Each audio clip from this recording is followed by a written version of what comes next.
अस्सलाम वालेकुम, कैसे हैं आप? उम्मीद करता हूँ खैरियत से होंगे। हो सकता है मेरी बात कुछ दोस्तों को बुरी लग जाए। बहरहाल मेरा मकसद ये नहीं होता कोई बात करने का कि मैं किसी को हिट करूँ या किसी को भी पिन करूँ या मैं कोई भी ऐसी बात करूँ जिससे कुछ दोस्तों को तकलीफ़ हो। अब जिस तरह से हम देख रहे हैं कि फ़लस्तीन का और इसराइल का इशू चल रहा है, तो ओवरऑल हर तरफ से आवाज़ें आ रही हैं बायकॉट करने की। कुछ चीज़ों का बायकॉट करना है जो इसराइली ब्रांड हैं या अमेरिकन ब्रांड है। अच्छी बात है, बायकॉट होना भी चाहिए, क्योंकि आवाम और तो कुछ नहीं कर सकती, लेकिन अपनी सतह पर हम ये एहतजाज कर सकते हैं कि भाई बाइकाट करें चीज़ों का। ये इज्तमाही लेवल पर करना चाहिए, इनफरादी तौर पर नहीं करना चाहिए, ये सबको साथ आना चाहिए। लेकिन दूसरा मामला ये है कि ओवरऑल जो मामला चल रहे हैं, हर दर्द दिल रखने वाला इंसान दिल से रंजीदा है। हर इंसान परेशान है, क्योंकि जिस तरह की फुटेजेस, जिस तरह की वीडियोज़ और जिस तरह की तस्वीरें आती हैं, अल्लाह माफ़ करे, अल्लाह ताला सब पर अपना रहम व करम कायम रखे, ऐसे हालात और ऐसे वाक़यात से बचाए।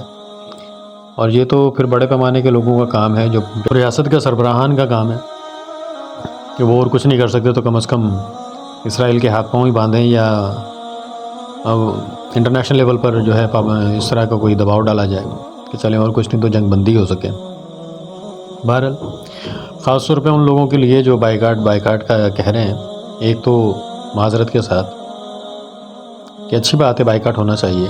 अभी बहुत से दुकानदारों ने अपने फ्रीज़र में जो पेप्सी और कोक के ब्रांड पड़े हुए थे वो भी निकाल दिए हैं, और उस पे स्टिकर्स लगा दिए हैं कि भाई पेप्सी और कोक जो है हम नहीं रखेंगे। अच्छी बात है, ना रखें, रखना भी नहीं चाहिए। लेकिन अलमिया ये है कि अभी WHO की रिपोर्ट आई है कि पाकिस्तान में 87% आबादी को कैंसर हो सकता है। क्यों? क्योंकि मिलावट और केमिकल वाला दूध पीने से। माज़रत के साथ हमारे यही मर्द मुजाहिद हैं, दुकानदार हजरात, ताजर हजरात। अब समझ में नहीं आता है कि ये कौम के बच्चों को क्या समझते हैं, ये फ़लस्तीन, ये ख़ुद इसराइली बन के कौम के बच्चों को फ़लस्तीनी समझते हैं, या ख़ुद फ़लस्तीनी समझ के ख़ुद को फ़लस्तीनी समझ के कौम के बच्चों को इसराइली समझते हैं। अगर आप ये सोचें कि ये मिलावट ज़्यादा दूध पिलाकर आप दूसरों के बच्चों को मारेंगे और अपना मुनाफा कमाएंगे, तो 87% आबादी का मतलब आप समझ लें कि बच्चे आपके भी नहीं बचेंगे, सभी जाएंगे। और दूसरी बात ये है कि ये जो आज मर्द मुजाहिद हमारे बने हुए हैं, जो हर 4-6 महीने बाद बाइकाट तो करते हैं, ये दुकानदार हजरात हो गए, ताजिर हजरात हो गए, या दूसरे हजरात, रमज़ान आने वाला है 3-4 महीने के अंदर अंदर, यही हमारे रेहड़ी वाले, यही हमारे ताजिर हजरात 20 वाली चीज़ 100 रुपये की कर देंगे, 100 रुपये वाली चीज़ 400 रुपये की कर देंगे। रमज़ान में ऐसा लग रहा होगा कि ये फ़लस्तीनी है और हम इसराइली हैं, और ये फ़लस्तीन का बदला फिर हमसे ले रहे हैं। आम आदमी से फ़लस्तीन का बदला लिया जाता है। वही केला जो आज 100 रुपये का 3 दर्जन है, वही केला रमज़ान में 400 रुपये दर्जन हो जाना है। वही चीज़ जो आज 200 रुपये किलो है, वो चीज़ रमज़ान में 800 रुपये किलो हो जानी है।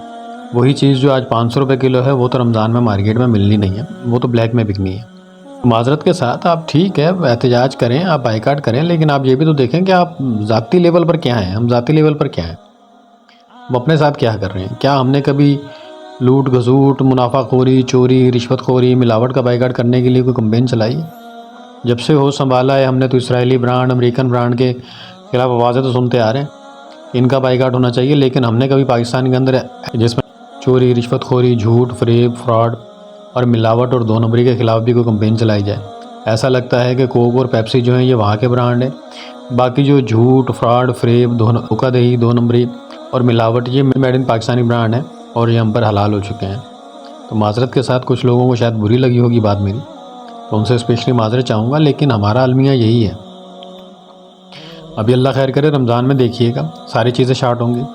दूध का रेट कहाँ पहुँचता है, वही मिलावट वाला दूध, कस्में खा कर भी बेचते हैं, लेकिन उसके बावजूद भी मिलावट करते हैं।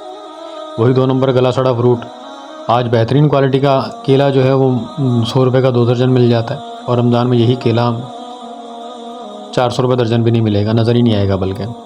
और वही 3rd क्लास क्वालिटी का जो केला होगा वो 300 रुपये की दर्जन, 400 रुपये दर्जन बिक रहा होगा, कि गरीब आदमी फ्रूट खाने से भी चला जाएगा। इसी तरह से हमारे जितने भी मजहबी त्यौहार होते हैं, चाहे ईद हो, बकरा ईद हो, शब बरात हो, शब महराज हो, या दूसरे त्यौहार हों, रातों रात मुर्गी का रेट बढ़ जाता है। जबकि हमें पता है कि कुछ लोग ऐसे हैं, कुछ ख़ानदान, कुछ घराने ऐसे हैं जो बेचारे इन्हीं दिनों में कुछ खाने की ख्वाहिश रखते हैं कि भाई गोश्त खा लें, कुछ अच्छा पक जाए घर के अंदर, तो हम इन दिनों में भी उनके मुंह से निवाला छीन लेते हैं। बहरहाल अल्लाह ताला हम सब पे रहम करें। सोचिएगा ज़रूर, बाइकआउट ज़रूर करें, लेकिन अपने हालात भी सुधार लें।